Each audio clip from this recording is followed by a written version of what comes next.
Kijana, unaujua utaratibu wa kukata miti? Utaratibu gani huo? Mbona kama unalifokea na kulikaripia jeshi la polisi? Mimi nakupokea jinsi ulivyokuja. Wewe mwenyewe unanikaripia, mimi ningefanyeje?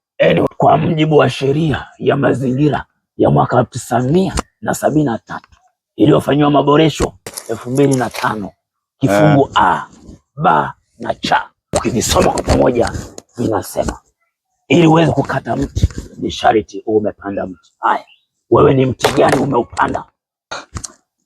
Sasa mimi nimefikaje huko juu? Si nimeupanda ndo maana ukata? Sio kupanda hivyo. Okay, mimi nafikiri na ukata huu mti. Ukate? Wewe mti wako uliopanda uko wapi? Aha, unauliza mti ndio nilioupanda mimi. Nataka nipande huu nije ili nipande nikupandie mpaka nifike kileleni. Unipandie ufike kileleni? Haiwezekani bana. Usiukate. Nikupandie nifike kileleni. Sasa unanichanganya, unanipandaje? Mimi sitaki ukate mtu wala usinipande. Mbona unaongea vitu vingi? Nakuja napanda nije nikupandie nifike hadi kileleni.